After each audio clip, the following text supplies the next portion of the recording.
kita akan bicara tentang tadi dikatakan Bani Israel dalam Al-Quran. Saya kira saya tidak akan banyak berbicara tentang itu karena persoalannya luas sekali,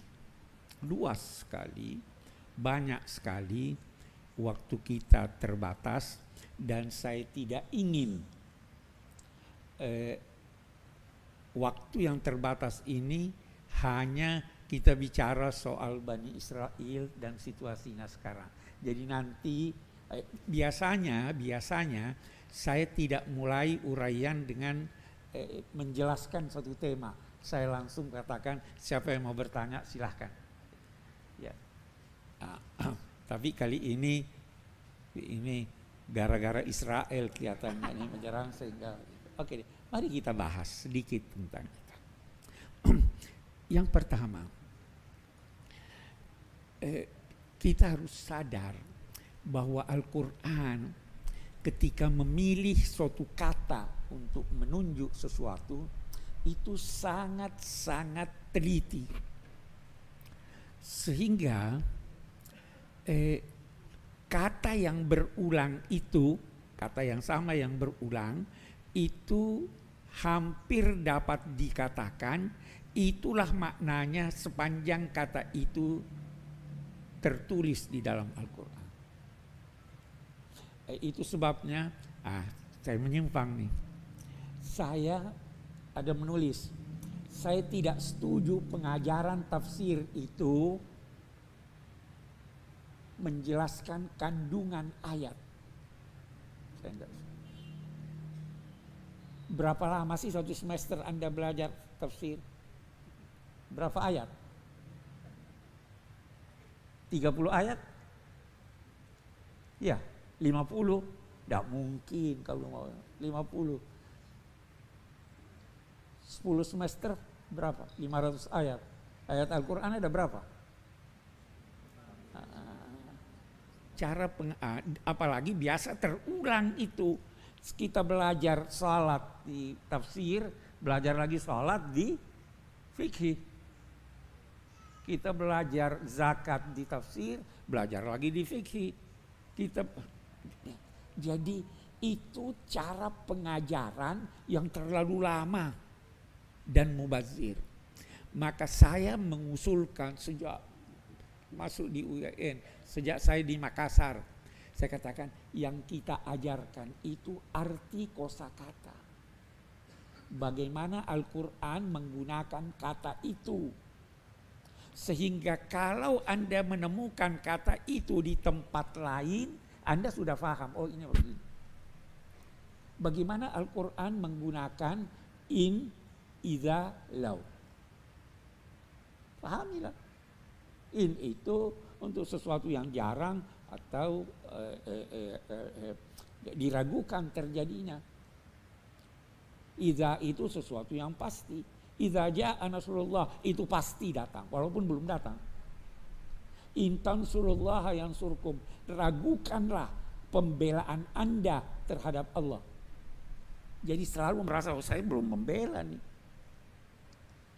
Karena ada keraguan, tidak ada kepastian. Begitu seterusnya banyak sekali. Nah, kita mari lihat soal Bani Israel ini. Kita dapat berkata secara umum bahwa ada 3 kata yang digunakan Al-Quran yang menunjuk kepada turunan Nabi Yakub. Ini enaknya kalau dekatnya, saya terus diingatkan. Saya dari tadi bilang saya bisa lupa, diingatkan. Ya, ada 3 kata. Yang pertama Bani Israel. Anda akan temukan kata Bani Israel, kalau saya tidak salah ingat, sekitar 42 kali. Ada kata Israel 3 kali. Ada lagi Yahud. Itu juga keturunan. Ada lagi ahlul kitab. Itu juga, itu paling tidak ada 3. Tetapi 3 ini berbeda-beda. Bani Israel pada dasarnya digunakan oleh Al-Quran untuk menunjuk keturunan Yakub sebelum masa Nabi Muhammad.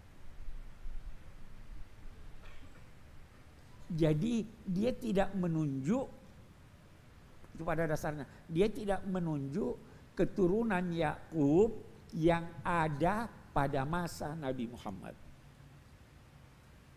Itu satu bedanya.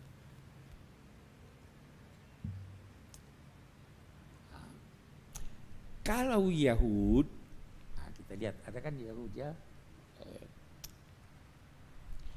Yang pertama, Yahud itu menunjuk kepada turunan Yahuda. Nabi Yakub punya 12 orang anak. Salah seorang bernama Yahuda. Anaknya ini saling bertengkar dan sebagainya. Itu kita baca juga itu kan ceritanya Nabi Yusuf kan itu bertengkar ini segala. Nah, keturunan dari Yahuda itulah yang dibicarakan oleh Al-Quran dan yang disebut Yahud. Yahud ini kalau digunakan oleh Al-Quran maka itu menunjuk bukan lagi kepada mereka yang hidup sebelum masa Nabi Muhammad yang ada Bani Israelnya itu, tidak menunjuk itu, tapi menunjuk pada umumnya terhadap mereka yang hidup pada masa Nabi Muhammad. Kita baca misalnya apa itu, inna asyaddan nasi adawatan lilladzina amanu al-yahud. Dikatakan Bani Israel. Kalau Bani Israel yang berbicara tentang keturunan Yakub itu ada yang baik, ada yang buruk. Tapi kalau dia gunakan kata Yahud, pasti celaan. Qalatil Yahud yadullahi maghlullah Yahud. Ya kan? Jadi Al-Quran menggunakan kata Yahud untuk kaum keturunan Yahuda, tidak lagi menunjuk kepada Yakub, yang bersifat buruk. Ada lagi ahlul kitab. Ahlul kitab itu penganut kitab suci, di situ termasuk Nasara dan termasuk yang kita katakan orang-orang Yahudi. Mereka itu oleh Al-Quran dikatakan laisu sawa, tidak sama mereka itu. Ada yang baik, ya kan? Jadi kalau kita berkata Yahud dalam konteks uraian Al-Quran tentang ahlul kitab, ada enggak yang baik? Kalau dia gunakan kata ahlul kitab, maka itu ada yang baik. Tapi kalau dia gunakan kata Yahud, itu pasti buruk. Jelas kan? Jadi memang kenyataannya ada orang Yahudi. Terus kita sekarang Yahudi, siapa yang kita maksud dengan Yahudi? Penganut agama Yahudi. Walaupun dia bukan keturunan Yahuda, yang penganut agama Yahudi. Itu dikatakan demikian karena ada orang-orang yang menganut agama Yahudi yang sebenarnya bukan dari Bani Israel, walaupun sedikit sekali, karena agama Yahudi itu bukan agama dakwah. Mereka mau kita sendiri aja lah. Nahnu ahibba'ullah, kami ini orang yang dicintai Allah. Lantamassana naru illa ayyaman ma'dudah. Ya kan itu orang Yahudi begitu. Merasa diri angkuh. Sifat orang Yahudi ini yang pertama egoistis, sehingga dicela. Mau lihat contohnya? Kita ambil contoh. Nabi itu cerminan umatnya, ya kan? Waktu Nabi Muhammad hijrah, sudah terkejar di gua Thor. Sayyidina Abu Bakar bentar. Nabi berkata apa? La tahzan innallaha ma'ana. Ada kebersamaan enggak ini? Ma'ana.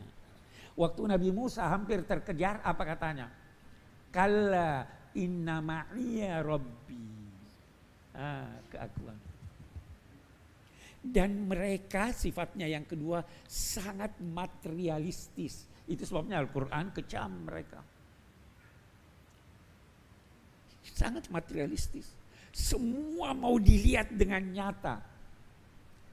Nabinya pun Nabi Musa alaihissalam yang kita agungkan, yang kita hormati itu pernah satu ketika bermohon kepada Tuhan, Rabbi arini anzur ilaik. Dia mau karena materialistis, mau semuanya materi, mau semuanya teraba teriak. Ij'al lana ilahan kama lahu ilah. Jadi kan ini dua sifatnya. Itu sebabnya, atau itu salah satu sebab mengapa mereka dikecam. Tetapi kita lihat lagi sekarang bagaimana Islam berhadapan dengan orang Yahudi yang ini. Kan kita katakan tadi ada yang baik. Ada istri Nabi orang Yahudi, ada enggak istri Nabi orang Yahudi? Sofia. Istri Nabi orang Yahudi. Ada Abdullah bin Salam, itu orang hebat Yahudi. Mukhairik itu orang hebat Yahudi. Tetapi kesan umum kalau Yahudi itu jelek. Sehingga kita lihat nanti ada ayat itu, wala takun lil khainina khasima. Itu ayat turun karena ada seorang muslim mencuri. Pemilik itu mencari barang curiannya, terus orang muslim yang mencuri ini berkata, yang curi itu orang Yahudi itu. Ya kan? Ya bohong. Nabi sebagai manusia itu cenderung hatinya membenarkan ini muslim nih, pasti tidak bohong. Padahal dia bohong. Orang Yahudinya tidak mencuri. Turun ayat yang menegur Nabi, wala takun lil khainina khasima. Jangan bela orang yang khianat, dalam hal ini muslim, dan merugikan Yahudi yang secara umum kamu anggap buruk. Jadi kalau orang Yahudi baik, boleh enggak kita bela? Nah, ini hati-hati nih, ya kan? Apa itu ayat yang lain itu? Wala yajrimannakum syana'anu qaumin ala alla ta'dilu. I'dilu wa aqrabu littaqwa. Jangan sampai kebencianmu kepada satu kaum menjadikan kamu tidak berlaku adil. Ini satu lagi Israel, ini yang lucu ini Israel ini. Kalau kita bahas artinya. Saya pernah baca tadi di mobil, saya cari ulang tapi tidak dapat. Sampai Caca bilang, mari Caca carikan. Saya pernah baca di Perjanjian Lama kisah mengapa Nabi Yakub dinamai Israel. Kan Israel itu sebenarnya Nabi Yakub. Nah, kalau di Perjanjian Lama saya cari, tolong kalau itu katanya pernah Nabi Yakub berhadapan dengan Tuhan dalam bentuk malaikat. Yusari, dia bergulat, malaikat kalah, maka dia dinamai Israel, yang mengalahkan Tuhan. Katanya sudah mau itu ketawa. Itu yang saya sebenarnya tadi mau cari itu, saya mau tunjukkan itu di mana. Jadi sudah mau kalah, terus katanya Nabi Yakub berkata, saya tidak lepas kamu kecuali kalau kamu berkati saya. maka Tuhan memberkati dia. Oke. Maka dia dinamai Israel, sosok yang mengalahkan Tuhan. Ini kan tidak masuk di akal nih. Yang ulama-ulama Islam berkata, Isra itu berarti kesayangan. Bisa juga berarti hamba. Il itu artinya Tuhan. Jibrail, Israfil. Ya, Israel hamba kesayangan Allah. Nabi Yakub alaihissalam. Nah, itu Yahuda apa satu Ahlul Kitab. Oke, saya mau. Sekarang mari kita masuk pada bahasan yang lebih sempit. Yahudi banyak. Ada yang baik, ada yang buruk. Sampai sekarang ada seperti itu. Yahudi yang sifat-sifatnya seperti kita ketahui ini, materialistis, sangat kikir. Itu orang Yahudi sangat kikir. Sampai-sampai ada joke di Mesir. Katanya ada satu anak Yahudi, orang tuanya meninggal, harus dikubur, ya kan? Maka untuk dikubur perlu tanah. Bagaimana tanahnya? Ya orang tuanya katakanlah 1,60 meter, 1,70 meter, ya tanah paling tidak. Jadi karena dia kikir, dia bilang apa? Udahlah, tanam orang tua saya berdiri supaya tidak terlalu mahal itu tanah. Itu joke. Ada yang baik, ada yang buruk. Sifatnya seperti itu. Sehingga jauh sebelum ini orang Yahudi itu sangat dibenci. Sangat populer itu zaman Hitler, di mana Yahudi ada dibunuh.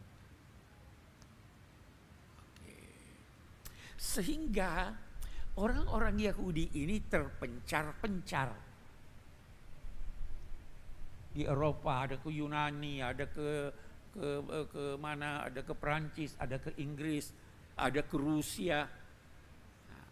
Sehingga karena terpencar, mereka ingin bersatu. Mereka ingin punya negara.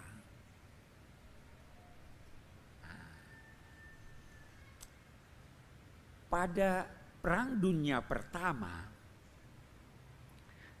itu terjadi peperangan dari Inggris, pimpinannya ada Amerika, ada ini, melawan Kesultanan Ottomania.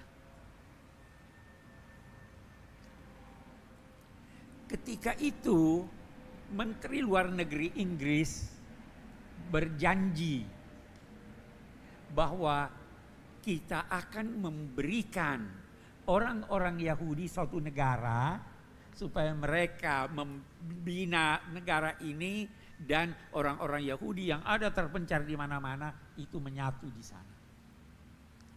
Diusulkan 3 tempat. Ada yang berkata 4 tempat. Yang pertama Argentina. Yang kedua Uganda. Yang ketiga Palestina. Ada yang berkata juga Afrika Selatan. Orang-orang Yahudi pilih Palestina. Nah, dia cari dalih keagamaan. Ditemukanlah lagi dalam perjanjian lama bahwa Tuhan menjanjikan untuk orang Yahudi itu negeri leluhur mereka, Palestina, di mana di sana dulu pernah berkuasa Nabi Sulaiman dan Nabi Daud. Tetapi kalau kita baca perjanjian lama, maka kita menemukan bahwa janji Tuhan itu kepada Nabi Ibrahim, bahwa keturunanmu itu diberi janji negeri di tidak ada sebutan Palestina dalam Al-Quran, yang ada Al-Ardil Muqaddas, negeri yang suci. Kalau memang kita berkata itu janji kepada Nabi Ibrahim dan anak cucunya, otomatis orang Arab juga dong punya hak di sana. Ya kan? Tapi mereka tidak mau akui orang Arab sebagai anaknya Ibrahim. Kenapa? Ya, itu kan Ibrahim kawin dengan perempuan budak. Anak keturunan itu bukan ditentukan oleh bapak, oleh ibu. Ibunya budak bukan anaknya Nabi Ibrahim. Itu alasan mereka. Nah, jadi enggak ini. Tapi kalau kita tidak. Itu anak Nabi Ibrahim mestinya ini. Betapapun Inggris sekutu menang melawan Ottomania. Ada negeri-negeri Islam yang punya ambisi, negeri-negeri Arab punya ambisi. Yordania punya ambisi mau luas. Mesir punya ambisi mau jadi pemimpin negeri-negeri Islam. Itu kata sementara ulama, itu sebabnya yang paling dulu mengakui Indonesia itu Mesir. Karena dia mau, kita tidak mau bahas tentang itu. Bisa benar, bisa salah. Tapi yang penting karena Inggris sudah menjanjikan negara buat Palestina, maka begitu Ottomania kalah, dia katakan ini buat Palestina. Tetapi sebenarnya dalam janji itu terkesan bahwa itu harus hidup berdampingan antara orang Arab dan orang ini. Tetapi kacau. Inggris keluar dari Palestina, meninggalkan, biarin aja ini berkelahi. Orang-orang masyarakat Arab, negeri-negerinya bingung sendiri, lantas menyerang Ibrahim. Tetapi kalah dalam perang. Apa yang terjadi? Diusirlah orang-orang Arab. Itu terjadi pada tahun 48. Orang-orang Palestina diusir. Padahal ketika itu mayoritas penduduk Israel, belum ada Israel. Mayoritas penduduk Palestina itu orang Arab. Orang Yahudi mungkin baru 5% dari penduduknya. Nah, begitu berdiri, negara-negara Arab berkata, kita harus serang Israel. Israel mengajak warganya, hei Yahudi, mari ke terbuka lebar. Sekarang penduduk Israel itu sekitar 10 juta. Cuma 10 juta. Tetapi kuat. Kita baca di Al-Quran, duribat alaihimuz zillah aina ma suqifu illa bihablim minallah wa hablim minan nas. Ini ada orang yang salah tafsir ini. Dia bilang itu ada hablum minallah itu hubungan dengan Tuhan, hablum minan nas itu hubungan dengan manusia. Itulah syariat Islam. Syariat Islam banyak talinya. Ada hablum minallah, ada ya? Ada hablum ma'al insan, ada hablum ma'al ard, ada hablum ma'al akhirin. Banyak kita punya hubungan banyak. Jangan pakai ayat itu untuk menggambarkan hubungan Islam. Itu mereduksi ajaran Islam. Apalagi itu dia katakan hablun min, bukan hablun ma'. Tali yang terulur dari Allah. Dan tali yang terulur dari manusia, apa itu? Bantuan manusia kepada mereka. Nah, siapa bantuan manusia kepada mereka itu? Ya, negeri-negeri Amerika sekarang, Inggris lah. Kalau dulu tahun 73 terjadi perang Oktober, perang Ramadan di Mesir. Itu hancur pertahanan Israel. Terus pimpinan angkatan darat Mesir dia bilang, ini kesempatan kita serbu, kita kuasai Yerusalem. Anwar Sadat tidak mau. Jangan. Kenapa tidak mau? Saya tidak sanggup menghadapi Amerika. Ya toh? Jadi di belakang dia itu ada yang menjadikan dia kuat. Bukan Israelnya, bukan Yahudinya yang 10 juta itu. Sekarang aja semua ragu-ragu kan? Oke, itu kira-kira kalau kita bicara soal Israel, Yahudi. Nah, saya ingin mengambil kesimpulan bahwa tidak semua orang Yahudi jahat. Nah, orang Yahudi sekarang bisa dibagi garis besarnya dua. Ada yang baik, ada yang buruk. Yang buruk itu namanya Zionis. Itu yang berkuasa sekarang di Israel. Ada orang-orang Yahudi yang mengecam itu. Di Amerika ada protes-protes dari orang-orang Yahudi yang tidak setuju. Ini bertentangan dengan kemanusiaan. Ini masa anak kecil dibunuh, masa rumah sakit di ini. Jadi dorongan kemanusiaan itu ada yang begitu. Yang jahat itu Zionis. Yang berkuasa sekarang di Israel itu Zionis. Nah, ini Sohyuniyin. Kita berhadapan dengan mereka. Tahun 64 itu ada organisasi, nah ini susahnya juga. Organisasi di Palestina itu banyak. Terhimpun dalam apa yang dinamai PLO. PLO ini sudah bersedia, kita lihat, sebagian masyarakat juga sudah bersedia, ayolah kita damai. Kita menyetujui keputusan PBB, ada dua negara, ada Israel, ada Palestina. Palestina tidak mau, malah dia terus mau mengambil. Dia ngambil dataran tinggi Golan. Ya toh? Nah, ada lagi organisasi Palestina yang tidak mau masuk PLO. Apa itu? Hamas. Hamas itu dipengaruhi oleh Ikhwanul Muslimin. Nah, ini yang perang sekarang. Ya toh? Kalau PLO agak ini dia. Karena kita damai aja lah, kita ini. Israel tidak mau. Bahkan Israel punya cita-cita itu menguasai seluruh Arab. Nah, PBB berkata dua negara lah, damailah. Tidak mau. Nah, Hamas bilang saya tidak mau dua negara. Masa saya punya keluarga diusir kemana? Nah, terus kata Israel, udahlah orang Palestina tinggal aja di negeri-negeri Arab. Kemarin ini waktu diduduki Gaza, Israel berkata, ayolah mengungsi ke Mesir, ke Rafah. Mesir tolak, tidak mau. Kenapa? Karena kalau dia terima orang-orang Palestina, menjadilah mereka pengungsi-pengungsi, makin senang Israel, tidak ada yang ganggu. Itu persoalannya. Kita tidak mau bicara panjang lebar, saya hanya ingin berkata satu. Apa yang bisa kita lakukan?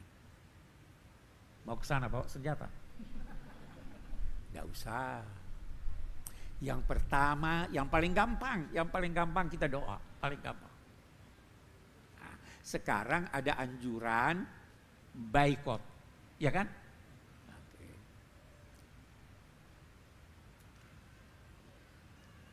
Kemarin ada yang datang sama saya, pengusaha, Pak Kures. Saya diboikot, 60% penjualan saya menurun. Saya tuh beri gaji orang-orang Muslim. Bahan-bahan yang saya buat itu dari bahan-bahan yang ada dalam negeri. Apa saya juga harus diboikot? Bagaimana?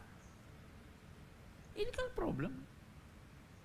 Jadi mestinya yang kita boikot itu, saya katakan kita harus berpikir, MUI yang mengeluarkan fatwa itu harus berpikir menentukan ini yang kita boikot, ini tidak.